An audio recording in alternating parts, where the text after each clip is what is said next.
Dear beautiful peoples in the world good morning அன்பானவர்களே, பிரியமானவர்களே. ம் வணக்கம். ஸோ நான் வந்து இங்கே நான் நிறைய பேசுகிறேன், என்னென்னமோ பேசுகிறேன். ஆமாம், என்ன பேசுகிறேன்னுன்றது முக்கியம் இல்லைங்க, தோன்றினால் பேச வேண்டுங்க, அதுதான் முக்கியம். தோன்றுவதை உள்ளுக்குள்ளேயே வச்சுக்கூடாது. அப்படியே உள்ளே வச்சுனா அது அப்படியே தேங்கி தேங்கி தேங்கி ஒரு நாள் பெரிய பலூன், ஒரு பலூன் வெடிச்சா என்ன ஆகும்? அது உள்ளே இருக்கிற ஆக்சிஜன் வெளியே போச்சுன்னா சத்தத்தோட செத்து தான் போகும். அப்படித்தான் ஹார்ட் அட்டாக் வந்து செத்து போயிடுங்க. ஸோ தோன்றுவதை பேசுங்க. பேசணும்ன்றதுக்காக உட்காந்து எழுதாதீங்க. இந்த கவிங்க இவங்க அவன் இவன் லொட்டு லொசுக்கு உட்காந்து எழுதுவான். உட்காந்து எழுதுறான் என்ன? அது பொய்ங்க. நோட்ஸ் எடுக்கிறான். எப்படி பேச வேண்டும், எப்படி ஆக்ட் பண்ணணும், எப்படி நடிக்கணும், எப்படி அவனை கவர்ச்சி பண்ணணும், இவனை கவர்ச்சி படுத்தணும். அது தவறு. தோன்றும் பொழுது பேசு. தோன்றுவதை செய்.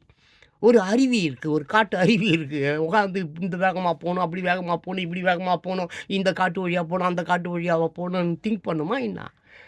அது இஷ்டத்துக்கு மழை எப்படி அடிக்குதோ, காற்று எப்படி அடிக்குதோ, புயல் எப்படி அடிக்குதோ, அதன் வேகத்தில் காட்டாறு எந்த திசையிலும், எந்த நதியிலும், எந்த இணைப்பிலும் கடைசியில் கடலில் போய் சேரும். அப்படிப்பட்டவர்களாக இருங்கள். போய் பேச வேண்டாம்.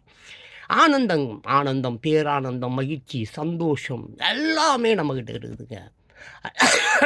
எதுக்குங்க இந்த பணம் பின்னால் ஓடி துயரம், துன்பம், அயோக்கியத்தனம், புறம்போக்குத்தனம், எச்சத்தனம்? மக்களை தாங்க நான் எப்பவுமே திட்டுவேன். மக்களை மட்டும்தாங்க திட்டுவேன். ஏன்னா மக்கள் கரெக்டாக இருந்துட்டானா தலைவன் தேவையில்லைங்க. நீ தான் தலைவன்ல. நீ தான் உன் குடும்ப தலைவன்றான், குடும்ப தலைவின்றான். நீங்கள் 2 பேர் தானே இந்த உலகத்துக்கே தலைவர்கள். அப்புறம் எவனையோ ஒருத்தனை போய் தலைவன்ற, ஓட்ட போடுற, மேற போடுற, அவங்க குடுக்கிற மூத்திரத்தை குடிக்கிற தப்பு. இதனால் உன் குழந்தைங்க ரோட்டில் பிச்சை எடுக்குதுப்பா. எவ்வளோ பாவங்கள் பண்ணுற. அப்போல்லாம் பார்த்தீங்கன்னா சீசர் காலத்துலலாம் இந்த மாதிரி மக்களை பயங்கரமாக அவன் தண்டிப்பான், செம்மையாக தண்டிப்பான். சாதாரணமாகலாம் தண்டிக்க மாட்டான், கொடூரமான முறைகளில் தண்டிப்பான். என்ன தண்டித்தாலும் எல்லாம் மன்னராட்சிகள். அவங்க குடும்பம் தான் காலகாலமாக அவங்க ஏழை மக்களை மிதித்து அவங்க குடும்பம் மாத்திரம் நிம்மதியாக வாழ்ந்து கொண்டு அந்த மன்னர் ஆட்சி இன்னமும் இருக்கப்பா. இதெல்லாம் மாற்றுங்கப்பா. ஜென்ஸுக்கு 2K கிட்ஸ்.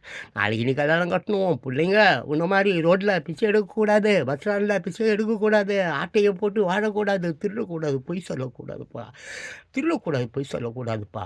உண்மை நீ செத்து போயிட்டீன்னா கடைசி வரைக்கும் உண்மையாக பேசலாம். அவன் காலம் பூரா உனக்கு சரித்திரம் இருக்குப்பா. எம்ஜி ராமச்சந்திரனுக்கு சரித்திரம் இல்லையா? காந்திக்கு சரித்திரம் இல்லையா? புத்தருக்கு சரித்திரம் இல்லையா? உனக்கும் சரித்திரம் வேண்டும்ப்பா. உனக்கும் சரித்திரம் இருக்க வேண்டும்.